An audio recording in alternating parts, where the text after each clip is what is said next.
Hi hello dears എല്ലാ മക്കൾക്കും എജുമേറ്റിൻ്റെ പുതിയൊരു ക്ലാസ്സിലേക്ക് സ്വാഗതം. ഇന്ന് നമ്മൾ എടുക്കുന്നത് 2ാം ക്ലാസ്സിലെ മക്കളുടെ മലയാളത്തിലെ 9ാമത്തെ യൂണിറ്റായ ആരോഗ്യം സമ്പത്ത് എന്ന ഭാഗമാണ് കേട്ടോ. അപ്പോൾ വീഡിയോ ആദ്യമായിട്ട് കാണുന്ന കൂട്ടുകാരുണ്ടെങ്കിൽ ഒന്ന് സബ്സ്ക്രൈബ് ചെയ്തേക്കണേ. അതുപോലെ 2ാം ക്ലാസ്സിലെ മറ്റു വീഡിയോകൾ STD2 ന്യൂ ടെക്സ്റ്റ് ബുക്ക് എന്ന പ്ലേലിസ്റ്റ് അവൈലബിൾ ആണ് കേട്ടോ. നമുക്ക് വീഡിയോയിലേക്ക് പോവാം.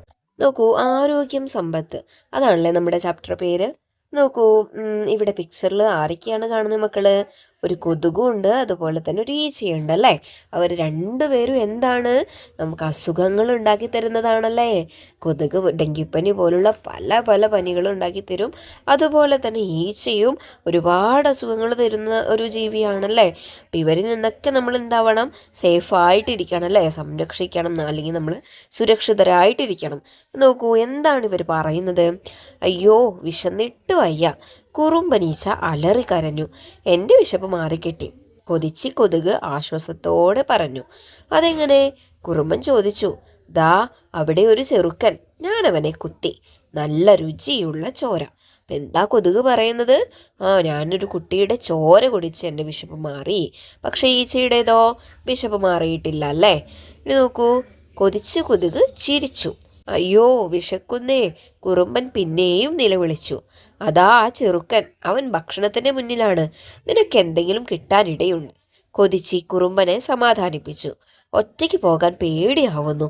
നമ്മൾ രോഗങ്ങൾ പരത്തുന്നവരാണെന്ന് അവർക്കറിയാം. നീ എൻ്റെ കൂടെ വരുമോ? കുറുമ്പൻ ചോദിച്ചു. അപ്പം എങ്ങോട്ടാണ് കുറുമ്പനീച്ച പോകുന്നത്? ഒരു കുട്ടി ഭക്ഷണം കഴിക്കുന്നുണ്ടല്ലേ, ആ ഭക്ഷണത്തിലിരുന്ന് അത് കഴിക്കാനാണ് കുറുമ്പനീച്ച പോകുന്നത്. പിന്നെ മറ്റ് ആളെവിടെയാണ്? നമ്മുടെ കൊതിച്ച് കൊതുക് ഈച്ചയുടെ കൂടെ തന്നെ ഉണ്ടല്ലേ. ഈച്ച കൊതുകിനോട് കൂടി ചോദിക്കുകയാണ്, എൻ്റെ കൂടെ വരുമോന്ന്. അപ്പം എങ്ങനെയാണ്? കൊതുക് നമ്മുടെ ചോര കുടിക്കും, അതുപോലെ ഈച്ചയോ നമ്മുടെ ഭക്ഷണങ്ങളിലൊക്കെ ഇരുന്ന് നമുക്ക് അസുഖം വരുത്തി തരുന്നതാണല്ലേ. മക്കളെന്താ ചെയ്യുക? തുറന്നു വെച്ച ഭക്ഷണങ്ങളൊന്നും കഴിക്കരുത് കേട്ടോ. ഇനി എന്താ സംഭവിക്കുക? നമ്മുടെ ഈച്ചയ്ക്ക് ഭക്ഷണം കിട്ടുമെന്നൊക്കെ നോക്കാം. അയ്യോ, ഞാനില്ല, എനിക്ക് മുട്ടയിടാൻ നേരമായി. കൊതിച്ച് ഒഴിഞ്ഞു മാറി. മുട്ടയിടാനോ? എവിടെ? കുറുമ്പൻ ചോദിച്ചു. കെട്ടിക്കിടക്കുന്ന ജലം തേടി അലയണം.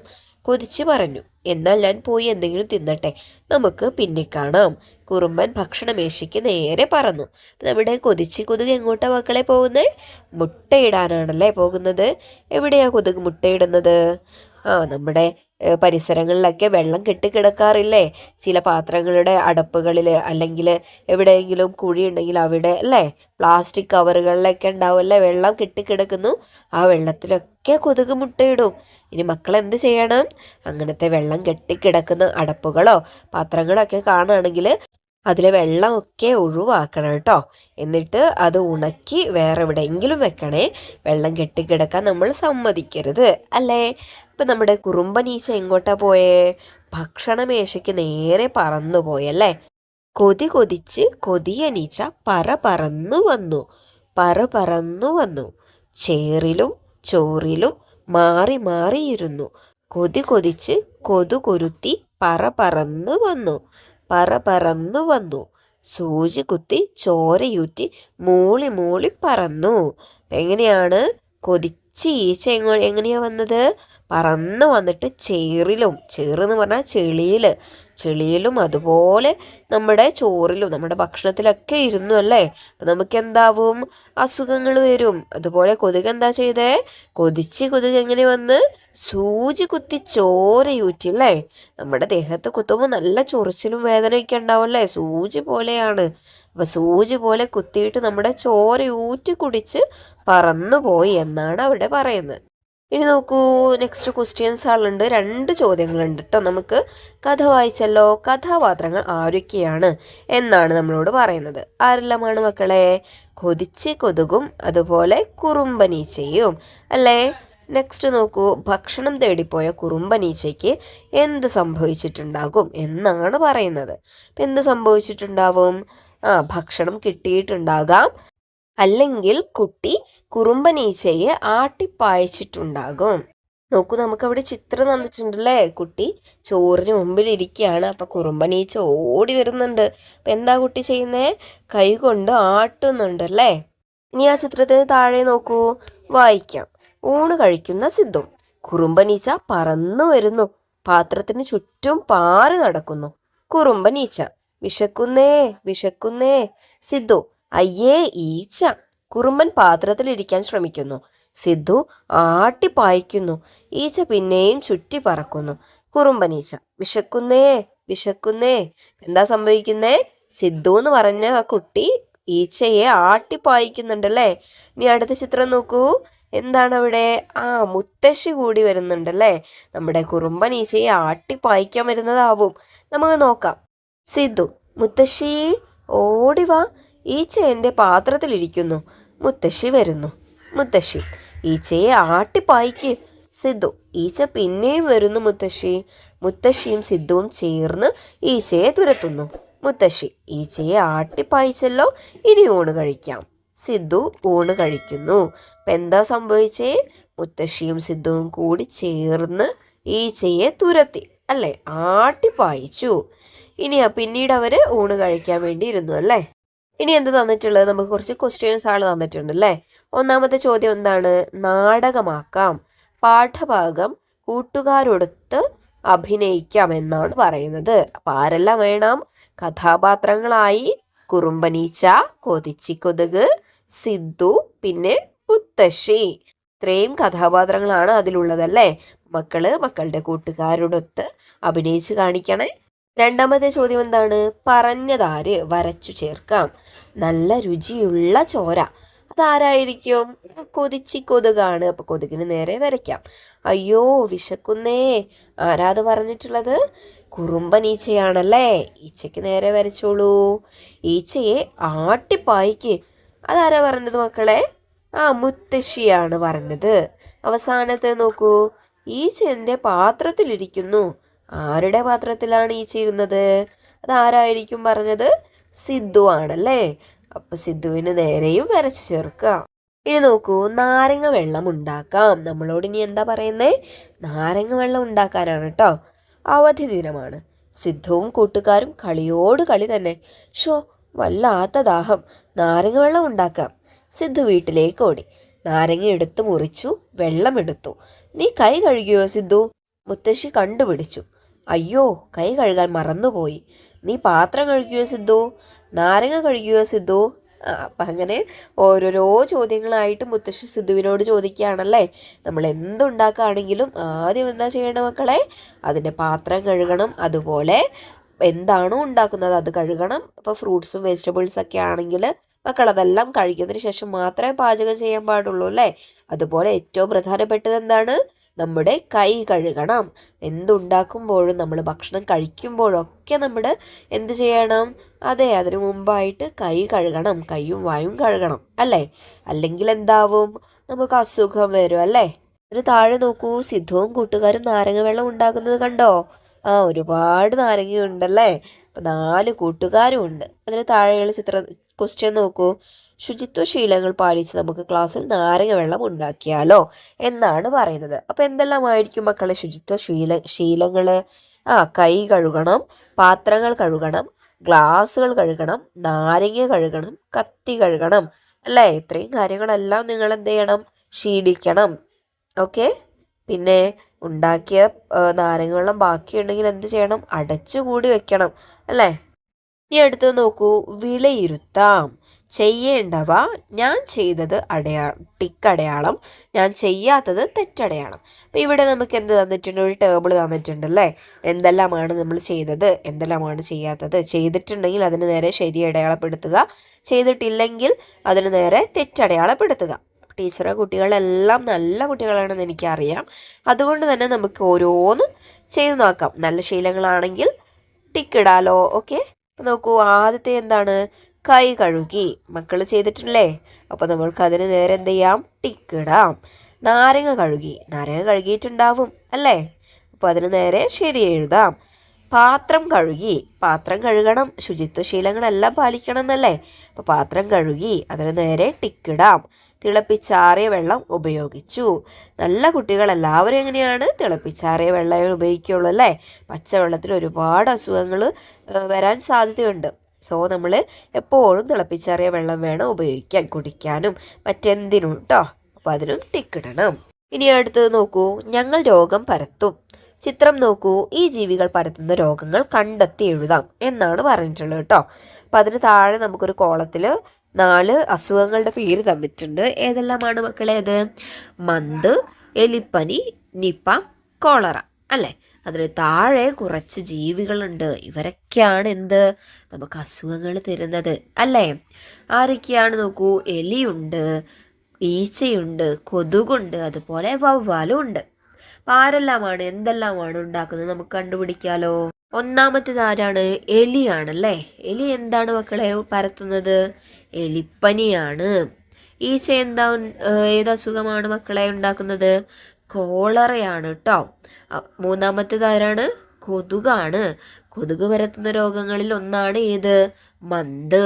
അവസാനത്തേത് വവ്വാലാണ്. വവ്വാല് പരത്തുന്ന അസുഖമാണ് നിപ. ഓക്കെ. ഇനി നെക്സ്റ്റ് എന്താ നോക്കൂ, അടുക്കള സന്ദർശിക്കാം.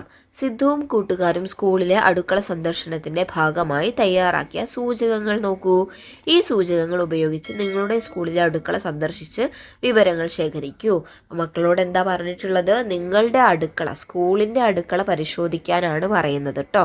അപ്പം ഏതെല്ലാം കാര്യങ്ങളാണ് ഉള്ളത് എന്ന് നമുക്ക് നോക്കാം. അടുക്കളയും പരിസരവും വൃത്തിയുള്ളതാണ്. വൃത്തിയുള്ളതാണെങ്കിൽ അവിടെ ശരി അടയാളപ്പെടുത്തുക. രണ്ടാമത്തേത് അരിയും മറ്റു സാധനങ്ങളും ശരിയായി അടച്ചു വെച്ചിട്ടുണ്ട്. അങ്ങനെ ചെയ്തിട്ടുണ്ടെങ്കിൽ അവിടെയും ശരി അടയാളപ്പെടുത്തുക, ഇല്ലെങ്കിൽ തെറ്റടയാളപ്പെടുത്തുക കേട്ടോ. മൂന്നാമത്തേത് പാചകത്തിന് മുമ്പ് പാത്രങ്ങൾ വൃത്തിയായി കഴുകുന്നുണ്ട്. ശരി അടയാളപ്പെടുത്തുക. പിന്നെയോ അരിയും പച്ചക്കറികളും മറ്റും പാചകത്തിന് മുമ്പ് ശരിയായ രീതിയിൽ കഴുകുന്നുണ്ട്. അങ്ങനെയുണ്ടെങ്കിൽ ശരി അടയാളപ്പെടുത്തുക, അല്ലെങ്കിൽ തെറ്റടയാളപ്പെടുത്തുക കേട്ടോ. അഞ്ചാമത്തത് ശുദ്ധമായ വെള്ളമാണ് പാചകത്തിന് ഉപയോഗിക്കുന്നത്. ആറാമത്തത് പാചകം ചെയ്ത സാധനങ്ങൾ ശരിയായി അടച്ചു വെച്ചിട്ടുണ്ട്. ഏഴാമത്തത് അടുക്കളയിലെ മാലിന്യങ്ങൾ ശരിയായ രീതിയിൽ സംസ്കരിക്കുന്നുണ്ട്. അടുത്തത് പാചകക്കാർ ഏപ്രണും തലയിൽ തൊപ്പിയും ധരിച്ചിട്ടുണ്ട്. അവസാനത്തേത് പാചകക്കാർ വ്യക്തി ശുചിത്വം പാലിക്കുന്നുണ്ട്. മക്കളുടെ സ്കൂളിലെ അടുക്കള പരിശോധിച്ചിട്ട് വേണം ഇത് ചെയ്യാൻ കേട്ടോ. ശരിയുള്ളതിന് നേരെ മാത്രം ശരി അടയാളപ്പെടുത്തുക, അല്ലാത്തത് തെറ്റടയാളപ്പെടുത്തുക കേട്ടോ. ഇനി ക്വസ്റ്റ്യൻ നോക്കൂ. അടുക്കള സന്ദർശിച്ച് വിവരങ്ങൾ ശേഖരിച്ചു അല്ലേ? കണ്ടെത്തിയ കാര്യങ്ങൾ ക്ലാസ്സിൽ ചർച്ച ചെയ്യൂ.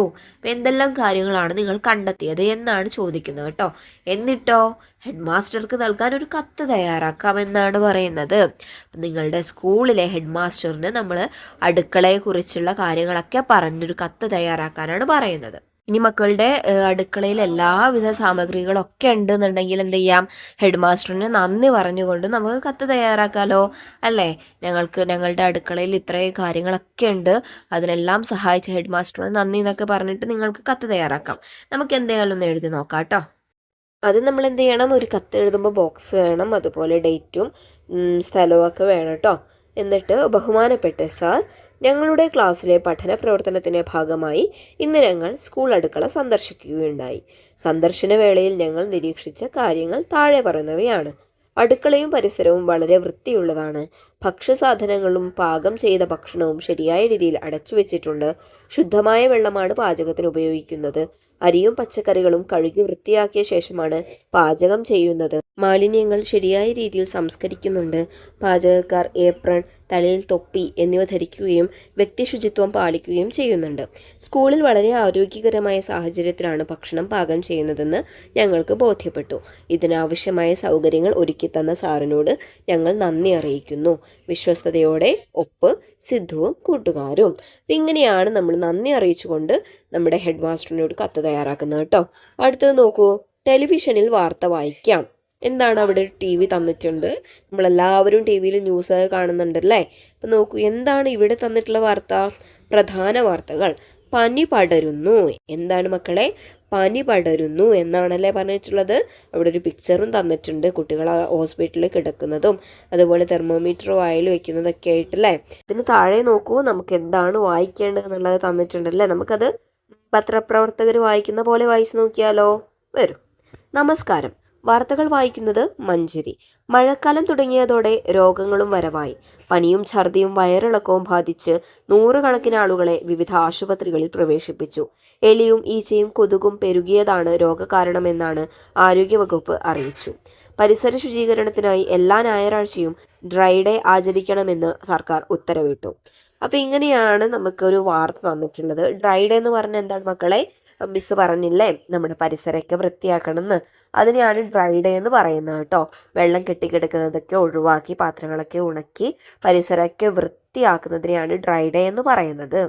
ഇനി നോക്കൂ, പത്രവാർത്തകൾ വായിക്കാം. ഇനിയും നമുക്ക് ഒരുപാട് പത്രവാർത്തകൾ തന്നിട്ടുണ്ട്, നമുക്ക് നോക്കാം. ഭക്ഷ്യവിഷബാധ, 4 പേർ ആശുപത്രിയിൽ. ഹോട്ടലുകളിൽ പരിശോധന, പഴകിയ ഭക്ഷണം പിടിച്ചെടുത്തു. അപ്പോൾ എന്താണ്, അതെ, ഈ പ്രാണികളിലൂടെ മാത്രമല്ല പിന്നെ ഭക്ഷ്യവിഷബാധയിലൂടെയും നമുക്ക് അസുഖങ്ങൾ വരുന്നുണ്ട്. പഴകിയ ഭക്ഷണങ്ങൾ കഴിക്കുക, അല്ലേ, ഫാസ്റ്റ് ഫുഡുകൾ ഒരുപാട് ധാരാളമായിട്ട് കഴിക്കുക. ഹോട്ടലിൽ നിന്ന് ഭക്ഷണം കഴിക്കുമ്പോൾ തന്നെ നമുക്ക് എന്താണ്, അത് ഏറ്റവും ഡേഞ്ചറാണ്, അപകടകരമായിട്ടുള്ള ഒരു സാഹചര്യമാണ്, അല്ലേ. നമുക്കറിയില്ല അവർ വൃത്തിയിലാണ് ഉണ്ടാക്കുന്നതെന്ന്. നമ്മുടെ വീട്ടിലെ ഭക്ഷണം പോലെ ഒരിക്കലും ഹോട്ടലിലെ ഭക്ഷണം ആവില്ല. ആവോ? ഇല്ലല്ലേ. അവർ പലതരത്തിലുള്ള കെമിക്കൽസ് ആഡ് ചെയ്യുന്നുണ്ടാവും. അതുപോലെ വൃത്തിയില്ലാതെ ആയിരിക്കും ഉപയോഗിക്കുന്നത്. പിന്നെ പഴകിയ ഭക്ഷണമായിരിക്കും നമുക്ക് തരുന്നത്. അതെല്ലാം കഴിച്ചാൽ എന്താവും, നമ്മൾ രോഗികളാവും, നമുക്ക് ഒരുപാട് അസുഖങ്ങൾ വരും, അല്ലേ. അതിന് താഴെയുള്ള ക്വസ്റ്റ്യൻ നോക്കൂ. പത്രവാർത്തകൾ വായിച്ചല്ലോ. ഭക്ഷണവുമായി ബന്ധപ്പെട്ട എന്തെല്ലാം പ്രശ്നങ്ങളാണ് വാർത്തയിൽ പറഞ്ഞിരിക്കുന്നത്? എന്തെല്ലാം പ്രശ്നങ്ങളാണ്? അതെ, ഭക്ഷ്യവിഷബാധയും അതുപോലെ പഴകിയ ഭക്ഷണവും. ഈ 2 പ്രശ്നങ്ങളാണ് നമുക്ക് ഈ പത്രവാർത്തകളിൽ കാണുന്നതല്ല മക്കളെ. ഇനി നെക്സ്റ്റ് എന്താണെന്ന് നോക്കാലോ. കൂടുതൽ വാർത്തകൾ കണ്ടെത്തി എഴുതാം എന്നാണ് പറഞ്ഞിട്ടുള്ളത്, അല്ലേ. ഭക്ഷണവുമായി ബന്ധപ്പെട്ട് ഇനിയും ഒരുപാട് ന്യൂസുകൾ കാണാറുണ്ട് നമ്മൾ.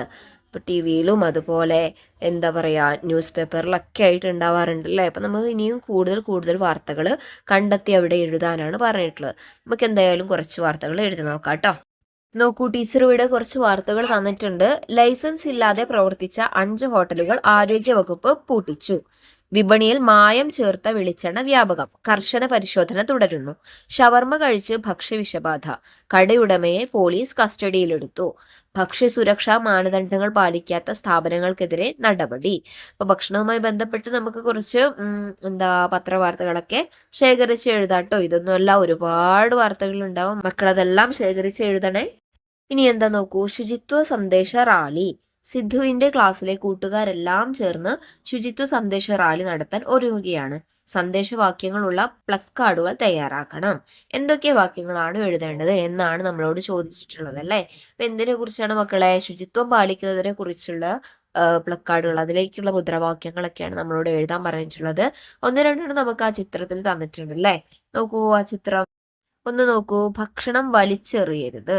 ഭക്ഷണവുമായി ബന്ധപ്പെട്ട് എന്താ എഴുതിയിട്ടുള്ളത്? ഭക്ഷണം വലിച്ചെറിയരുത്. വേറെ എന്തൊക്കെ നമുക്ക് എഴുതാം മക്കളെ? ഞാനിവിടെ കുറച്ച് തന്നിട്ടുണ്ട്. ശുചിത്വം ശീലമാക്കൂ, ആരോഗ്യം സംരക്ഷിക്കൂ. ആരോഗ്യമുള്ള ശരീരത്തിന് ആഹാരവും പരിസരവും വൃത്തിയായി സൂക്ഷിക്കുക. വൃത്തിയുള്ള വിദ്യാലയം നമ്മുടെ അഭിമാനം. കൈകൾ കഴുകാം, രോഗങ്ങളെ അകറ്റാം. മാലിന്യങ്ങൾ വലിച്ചെറിയരുത്, ചവറ്റുകുട്ടയിൽ മാത്രം നിക്ഷേപിക്കൂ. ശുദ്ധജലം കുടിക്കാം, ആരോഗ്യം കാക്കാം. പഴകിയ ഭക്ഷണം കഴിക്കരുത്, രോഗങ്ങളെ ക്ഷണിച്ചു വരുത്തരുത്. ഓക്കെ അല്ലേ. അപ്പോൾ മക്കൾക്ക് ഇത്രയും മുദ്രാവാക്യങ്ങൾ മിസ് എഴുതി തന്നിട്ടുണ്ട്. മക്കൾക്ക് ഇതിൽ ഇഷ്ടമുള്ളത് അവിടെയൊക്കെ എഴുതി ചേർക്കാട്ടോ. ഇനി എന്താ നോക്കൂ, നിങ്ങൾ നടത്തുന്ന ശുചിത്വ സന്ദേശ റാലി എല്ലാവരെയും അറിയിക്കാൻ സ്കൂളിലെ നോട്ടീസ് ബോർഡിൽ പതിക്കുന്നതിനായി ഒരു പോസ്റ്റർ തയ്യാറാക്കൂ എന്നാണ് പറയുന്നത്. നമുക്ക് തയ്യാറാക്കി നോക്കാലോ. ഇപ്പം നോക്കൂ, ആദ്യം നമ്മളൊരു ബോക്സ് വരയ്ക്കണം, എന്നിട്ടൊരു ഹെഡിങ് കൊടുക്കണം, തലക്കെട്ട് കൊടുക്കണം കേട്ടോ. പരിസരം വൃത്തിയായി സൂക്ഷിക്കാം, ആരോഗ്യം സംരക്ഷിക്കാം. എന്നിട്ട് ഏത് സ്കൂളിൻ്റെ പേരാണോ അത് എഴുതാം. GLP school Vengara. നിങ്ങൾക്ക് വേണമെങ്കിൽ നല്ല ഭംഗിയുള്ള പിക്ചേഴ്സും കാര്യങ്ങളൊക്കെ ഉൾപ്പെടുത്താം കേട്ടോ, ചിത്രങ്ങളൊക്കെ ഉൾപ്പെടുത്താം. എന്നിട്ടോ എല്ലാവരും അറിയുവാൻ. നമ്മുടെ വിദ്യാലയവും പരിസരവും ശുചിയായി സൂക്ഷിക്കേണ്ടത് നമ്മുടെ എല്ലാം കടമയാണ്. ഇതിൻ്റെ പ്രാധാന്യം ജനങ്ങളിലേക്ക് എത്തിക്കുന്നതിനായി സ്കൂളിലെ കുട്ടികളും അധ്യാപകരും ചേർന്ന് ഒരു ശുചിത്വ സന്ദേശ റാലി സംഘടിപ്പിക്കുന്നു. റാലിയിൽ എല്ലാവരും പങ്കെടുത്ത് വിജയിപ്പിക്കണമെന്ന് അഭ്യർത്ഥിക്കുന്നു. ലക്ഷ്യം ശുചിത്വത്തിന്റെ പ്രാധാന്യം ജനങ്ങളിലേക്ക് എത്തിക്കുക, മാലിന്യം ശരിയായ രീതിയിൽ സംസ്കരിക്കാൻ പ്രേരിപ്പിക്കുക, വ്യക്തി ശുചിത്വം പാലിക്കാൻ പ്രോത്സാഹിപ്പിക്കുക. തീയതി 22/1/2026, സമയം 10:30 AM. ആരംഭിക്കുന്ന സ്ഥലം സ്കൂൾ ഗ്രൗണ്ട്. എല്ലാവരുടെയും സഹകരണം പ്രതീക്ഷിക്കുന്നു. സ്നേഹത്തോടെ ശുചിത്വ ക്ലബ്ബ്. അപ്പോൾ ഇത്തരത്തിലാണ് നമ്മളൊരു പോസ്റ്റർ തയ്യാറാക്കേണ്ടത് കേട്ടോ. ഇനി അടുത്ത് നോക്കൂ, പാടാം രസിക്കാം, കുട്ടികളല്ലേ ചന്തങ്ങൾ. പാവക്കുട്ടി ചെളിയിൽ വീണു തിത്തക തേത്തക തേത്താരം. ഓടിച്ചെന്ന് വാരിയെടുത്തു കഴുകിയുണക്കി കുഞ്ഞൂട്ടൻ. പാലുകൊടുത്ത് പാടിയുറക്കാൻ മാറിൽ ചേർക്കും നേരത്ത്. കുതറിച്ചാടി പാവക്കുട്ടി ചെളിയാക്കരുതേ കുഞ്ഞൂട്ട. കയ്യിൽ കാലിൽ ചെളിയുണ്ട്, നഖത്തിനുള്ളിൽ ചെളിയുണ്ട്, മേലാകെ ചെളിയാണല്ലോ, ഇന്ന് കുളിച്ചിട്ടില്ലേ നീ. അയ്യേ കഷ്ടം കുഞ്ഞൂട്ട, കുട്ടികളല്ലേ ചന്തങ്ങൾ. മക്കൾക്ക് എല്ലാവർക്കും പാട്ട് ഇഷ്ടമായല്ലോ. ഇനി അതിന് താഴെ ഒരു ചെറിയൊരു ക്വസ്റ്റ്യൻ ഉണ്ട്, നമുക്ക് നോക്കാം. എന്താണ്? മാറിൽ ചേർക്കുന്ന നേരത്ത് പാവക്കുട്ടി കുതറി ചാടിയത് എന്തുകൊണ്ടായിരിക്കും എന്നാണ് നമ്മളോട് ചോദിച്ചിട്ടുള്ളത് അല്ലേ. എന്തിനായിരിക്കും മക്കളെ? കുട്ടിയുടെ കയ്യിലും കാലിലും നഖത്തിനടിയിലും എല്ലാം ചെളിയുണ്ട്. കുളിപ്പിക്കാതെ ശരീരം മുഴുവൻ ചെളിയായി ഇരിക്കുന്നത് കൊണ്ടാകാം പാവക്കുട്ടി കുട്ടിയുടെ അടുത്തേക്ക് വരാതെ കുതറിച്ചാടിയത് അല്ലേ. ഇത്രയും കാര്യങ്ങളാണ് നമ്മൾ ഈ ചാപ്റ്ററിൽ പഠിച്ചിട്ടുള്ളത്. മക്കൾക്ക് എല്ലാവർക്കും ഇന്നത്തെ പാഠഭാഗവും അതിൻ്റെ ആക്ടിവിറ്റീസും മനസ്സിലായെന്ന് വിശ്വസിക്കുകയാണ്. വീഡിയോ ഉപകാരപ്രദമായിട്ടുണ്ടെങ്കിൽ നിങ്ങളുടെ കൂട്ടുകാർക്ക് കൂടി ഒന്ന് ഷെയർ ചെയ്യണേ. അതുപോലെ വീഡിയോ ഇഷ്ടമായിട്ടുണ്ടെങ്കിൽ നിങ്ങളുടെ അഭിപ്രായങ്ങൾ കമൻറ്റ് ബോക്സിൽ കമൻറ്റ് ചെയ്യണേ. മറ്റൊരു വീഡിയോയുമായി വീണ്ടും കാണാം. താങ്ക്